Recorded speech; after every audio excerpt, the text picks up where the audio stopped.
All right, people, let's talk a little bit about ideology. I think it's one of the more interesting subjects, and I know that in the elections of 2012, there's a lot of tension and dynamic interest in ideology. So what we have essentially is a grid, and along the top of that grid, you can see economic equality on one side and economic liberty on the other side. You notice that there is a tension between the word equality and liberty. Liberty means that in economics there should be as little effort to redistribute and so on as possible. Economic equality means that you want to try and level the playing field, some that you want to move income from some groups that have a lot of income to other groups who don't. And so that's one very important distinction that you should be looking for when you look at candidates for president and when you listen to the discussion about these issues. Now let's go down the other side there. You can see that you have at the bottom cultural order, which means some sort of discipline. And at the top you have cultural liberty.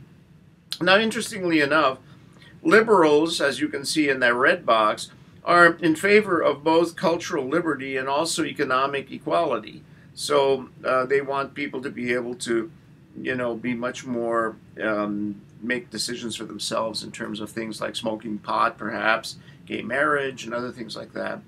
And you can see that because it's up at the top, decisions there, for themselves in terms of things like smoking pot, perhaps, gay marriage, and other things like that.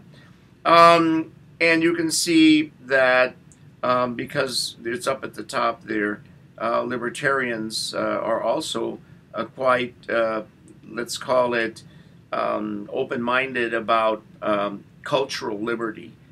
Someone like Ron Paul has been very popular with younger voters, primarily because he is reluctant to lay out what's right and wrong and to tell people how they should live their lives. He's not a liberal because he really believes that economically the government should stay out of people's lives and let the economy flourish, which liberals don't. So then if you move down to the the cultural order at the bottom in that yellow box, you can see that economic liberals and cultural conservatives, and you notice it's economic liberals, not necessarily cultural liberals, kind of gravitate into that corner. And then if you move to the right, literally the green box, you can see that conservatives are in favor of economic liberty like libertarians are generally, but they really are also in favor of traditional order in society, orderliness, no drugs, no gay marriage, and no abortions and other things. So they want essentially a much more disciplined society. And so what we have to talk about when we're talking about political philosophy, which is what this really is, we have to talk about the four boxes which represent kind of the different clusters of political thinking, and then realize that in the middle there, in that more fuzzy kind of area called the political center, there are lots of Americans who are not liberals, they're not up there in that red corner, they're not libertarians, they're not economic liberals or culturally conservative, and they're not conservative. So they may be a little bit, if you look at the green box, a little bit conservative, but they're not down in the corner. They're more up towards the center of that square. And that's the total complexity of American politics, is that you have people with essentially at least these four different values, and you try to elect a government and get people in positions of authority who somehow can reflect the complexity of the United States, which is not at all in one of those clear-cut colored boxes, but tends to be more fuzzy. What that fuzzy part in the middle is, that's actually where sort of independents and others are located.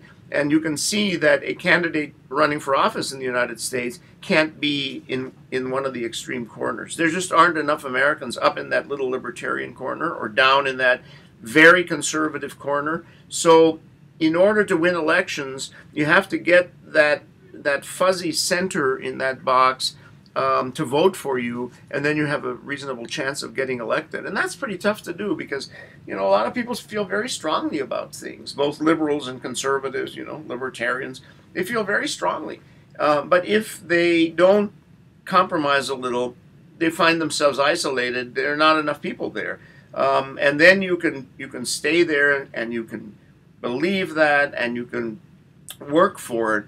And I'm not asking people to water down their principles at all.